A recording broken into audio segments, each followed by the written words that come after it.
ಸಿನಿಮಾಗಳ ಮುಖಾಂತರ ಹೀಗಾಗಿ ಉಪೇಂದ್ರ ರಿಷಿ ಸೇವಂತಿ ಬಂದಿದ್ದೇ ಆ ಸಿನಿಮಾಗಳ ಮುಖಾಂತರ. ಅಂದರೆ ಕಥೆಗಳನ್ನು ಚೆನ್ನಾಗಿ ಮಾಡೋದು. ಅಫ್ಕೋರ್ಸ್ ಅಪ್ಪು ಅವರು ಸಿನಿಮಾ ಮಾಡೋದು, ಅಪ್ಪು ಅವ್ರ ಸಿನಿಮಾ ಅಂತ ಹೇಳಿದ್ರೆ ಸಾಕು. ಒಂದು 5 ವರ್ಷದ ಮಗುವಿಂದ ಹಿಡಿದು 75 ವರ್ಷದ ಹಿರಿಯರು ಕೂಡ ಸಿನಿಮಾ ನೋಡಿ ಭಾಳ ಖುಷಿ ಪಡುವಂಥ ಒಂದು ಅವಕಾಶ ಅವ್ರಿಗೆ ಸಿಗ್ತಾ ಇತ್ತು. ಅದನ್ನು ಅವರ ಅದೃಷ್ಟ ಅಂತ ನಾನು ಹೇಳೋದಕ್ಕೆ ಇಷ್ಟಪಡೋದಿಲ್ಲ. ಅವರು ಅದನ್ನು ಪಡೆದಿದ್ದು, ಅವರು ಅದನ್ನು ಸಂಪಾದಿಸಿದ್ದು ಅಂತ ಹೇಳಿದ್ರು. ಖಂಡಿತ ಅವ್ರ ಹಾದಿ ನಡೆಯೋದಕ್ಕೆ ನಾನು ಆಮೇಲೆ ಆ ಮನೆ ಅಂತ ಹೇಳಾದ್ಮೇಲೆ ಅದನ್ನು ನಾವು ಕಲಿಬೇಕೇ ಹೊರತು ಅದರಿಂದ ಬೇರೆ ಯಾವುದೇ ಮಾತು ನನಗೆ ಅಂಟ್ಕೊಳ್ಳೋದು. ಸೊ ಈ ಕರ್ನಾಟಕದಾಗ ಇಲ್ಲಿ ಹಿಟ್ಟಾದರೆ ಎಲ್ಲ ಕರ್ನಾಟಕದ ಹಿಟ್ಟ ಅಂತ ಹೇಳಿದ್ರು ಫಿಲ್ಮು. ಸೊ ಉತ್ತರ ಕರ್ನಾಟಕದ ಪ್ರತಿಭೆಗಳಿಗೆ ಎಷ್ಟು ಅವಕಾಶ ಸಿಗ್ತಾ ಇದೆ ಕನ್ನಡ ಚಿತ್ರರಂಗದಲ್ಲಿ? ಸರ್ ಇವಾಗ ಬಹಳ ಸಿಗ್ತದೆ. ಮುಂಚೆ ಇತ್ತೋ ಇಲ್ವೋ ಅದ್ರ ಬಗ್ಗೆ ಹೇಳೋದಕ್ಕೆ ಅಷ್ಟು ಪ್ರಬುದ್ಧತೆ ನನಗಿಲ್ಲ. ಯಾಕಂದರೆ ಬೆಳ್ಕೊಂಡು ಬಂದದ್ದು ಕೂಡ, ನಾನು ಕೂಡ ಇಂಡಸ್ಟ್ರಿ ನೋಡ್ಕೊಂಡು ಬಂದಿದ್ದೆ. ಆದರೆ ಇವಾಗ ಅದು ಸಂಗೀತ ಕ್ಷೇತ್ರದಲ್ಲಾಗಿರ್ಬೋದು, ಅಭಿನಯ ಕ್ಷೇತ್ರದಲ್ಲಾಗಿರ್ಬೋದು, ನಿರ್ದೇಶನ ಕ್ಷೇತ್ರದಲ್ಲಾಗಿರ್ಬೋದು, ತಾಂತ್ರಿಕ ಕ್ಷೇತ್ರದಲ್ಲಾಗಿರ್ಬೋದು, ಎಲ್ಲ ಕಡೆ ಉತ್ತರ ಕರ್ನಾಟಕ ಅಂತಲೇ ಅಂದರೆ ಸುಮ್ಮನೆ ಯಾವುದೇ ಒಂದನ್ನು ಭಾಗ ಮಾಡಿದ್ದೇನೆ. ಎಲ್ಲ ಭಾಗಗಳಿಂದ ಕಲಾವಿದರು, ತಂತ್ರಜ್ಞರು ಬಂದು ಕೆಲಸ ಮಾಡ್ತಿದ್ದಾರೆ. ಅವರ ಸಿನಿಮಾಗಳು ಭಾಳ ಒಳ್ಳೆ ರೀತಿಯಲ್ಲಿ ಜನ ನೋಡಿ ಒಪ್ಕೋತಾ ಇದ್ದಾರೆ. ಇನ್ನೂ ದೊಡ್ಡ ಮಟ್ಟದಲ್ಲಿ ಹಿಟ್ಟಾಗಬೇಕು ಅನ್ನೋದೇ ನನ್ನ ಆಸೆ, ಒಬ್ಬ ಕಲಾವಿದನಾಗಿ. ಸರ್ ಈ ಚಿತ್ರದಲ್ಲಿ ಎಷ್ಟು ಹಾಡಿದ್ದು? 4 ಹಾಡಿದೆ. ಸರ್ ಏನಂದರೆ ಕೊನೆಯದಾಗಿ ಹುಬ್ಳಿ ಭಾಷೆ ಒಳಗಡೆ ನಮ್ಮ ಹುಬ್ಳಿ ಜನತೆಗೆ ಈ ಸಿನಿಮಾನ ಬಂದು ನೋಡ್ರಿ ಅಂತೇಳಿ ನೋಡೋಕಬೇಕ್ರಿ. ನಾನು ರೀಸೆಂಟಾಗಿ ರಾಕ್ಷಸ ನೋಡಿದ್ದೀನಿ. ಅದ್ರಾಗ ಒಂದು ವೆಬ್ ಸೀರೀಸ್ ಮಾಡಿದ್ದೀನಿ, ಸೌದತ್ತಿಯಾಗಿ ಶೂಟಿಂಗ್ ಮಾಡಿದ್ದು. ನೀವೆಲ್ಲರೂ ಬಂದು ಥಿಯೇಟ್ರ್ನಾಗ ಸಿನಿಮಾ ನೋಡಿದ್ರೆ ನಮಗೆ ಭಾಳ ಖುಷಿ ಆಗ್ತದೆ. ನಿಮ್ಮೆಲ್ಲರ ಆಶೀರ್ವಾದ ನಾವು ಸದಾಕಾಲ ಬೆಳ್ತಾನೆ ಇರ್ತೀವಿ. Thank you sir.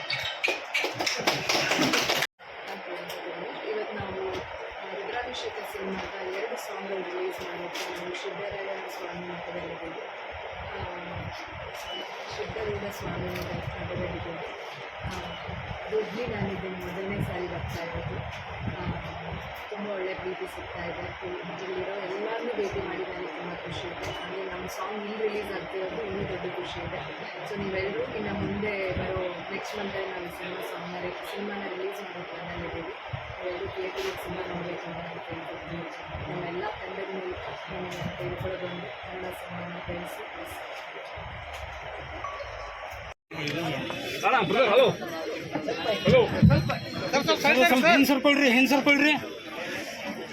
ಬೀಳ್ತಾರೆ ನಮ್ಮ ಮೇಲೆ ಬೀಳ್ತಾರೆ.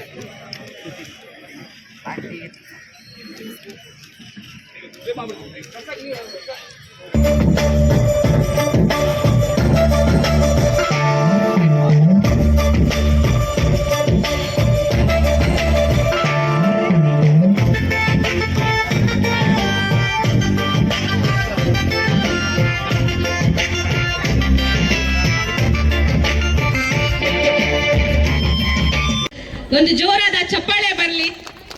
Thank you so much. ಇದೀಗ ಈ ಚಿತ್ರದ ನಾಯಕ ನಟರಾಗಿರುವಂತಹ ವಿಜಯ ರಾಘವೇಂದ್ರ ಸರ್ ಅವರು ಒಂದೆರಡು ಮಾತಾಡಬೇಕಾಗಿ ವಿನಂತಿ ಮಾಡ್ಕೊಳ್ತಾ ಇದ್ದೀನಿ. ಸಿನಿಮಾನ ಥಿಯೇಟ್ರಲ್ಲೇ ಹೋಗಿ ನೋಡ್ತೀರಾ ಅನ್ನೋ ಭರವಸೆ ಕೂಡ ಇದೆ. ಯಾಕಂದ್ರೆ ಸಿನಿಮಾ ಚೆನ್ನಾಗಿದ್ರೆ ನಾವು ಥಿಯೇಟ್ರಿಗೆ ಹೋಗಿ ನೋಡ್ತೀವಿ ಅನ್ನೋ ಮಾತುಗಳನ್ನ ಎಲ್ಲಾ ಕಡೆಯಿಂದ ಕೇಳಿ ಬರ್ತಾ ಇದೆ. ಸೊ ಸಿನಿಮಾ ಚೆನ್ನಾಗಿ ಮಾಡಬೇಕು ಅನ್ನೋ ಜವಾಬ್ದಾರಿ ನಮ್ದು. ಈ ಬಿಸಿಲಲ್ಲೂ ಕೂಡ ನೀವೆಲ್ಲ ಕುತ್ಕೊಂಡು ಇಷ್ಟು ತಾಳ್ಮೆಯಿಂದ ನೋಡ್ತಿದ್ದೀರಾ ಅಂತ ಹೇಳಿದ್ರೆ ನನಗೆ ಸಿನಿಮಾ ನೋಡ್ತೀರಾ ಅನ್ನೋ ನಂಬಿಕೆ. ನಿನ್ನೆ ಮಳೆ ಮೇಲಿಂದ ಬರ್ತಿತ್ತು, ಇವತ್ತು ಬೆವರಿನ ಮಳೆ ಆಗ್ತಾ ಇದೆ. ಅದ್ರ ಪ್ರತಿಫಲ ಇದ್ದೇ ಇರುತ್ತಲ್ವಾ, ಎಲ್ಲದಕ್ಕೊಂದು ಪ್ರತಿಫಲ ಇದ್ದೇ ಇರುತ್ತೆ. ಇಲ್ಲಿ ಶ್ರೀಗಳ ಸಮ್ಮುಖದಲ್ಲಿ ಅವರ ಕ್ಷೇತ್ರದಲ್ಲಿ ನಾವು ಪ್ರಾರಂಭ ಮಾಡಿದ್ದೀವಿ ಅಂತ ಹೇಳ್ಕೊಳ್ಳೋಕೆ ನನಗೆ ಬಹಳ ಹೆಮ್ಮೆ ಇದೆ. ಹಾಗಾಗಿ ನಿಮ್ಮೆಲ್ಲರ ಆಶೀರ್ವಾದವನ್ನ, ನಿಮ್ಮೆಲ್ಲರ ಪ್ರೋತ್ಸಾಹವನ್ನ ನಮ್ಮ ಚಿತ್ರತಂಡಕ್ಕೆ ಕೋರ್ತಾ, ಚಿತ್ರರಂಗದ ಮೇಲೆ ಕೋರ್ತಾ, ನನ್ನ ಕುಟುಂಬದ ಮೇಲೆ ಕೋರ್ತಾ ನಿಮಗೆಲ್ಲರಿಗೂ ಧನ್ಯವಾದಗಳನ್ನ ಹೇಳ್ತೀನಿ. ಜೈ ಹಿಂದ್, ಜೈ ಕರ್ನಾಟಕ.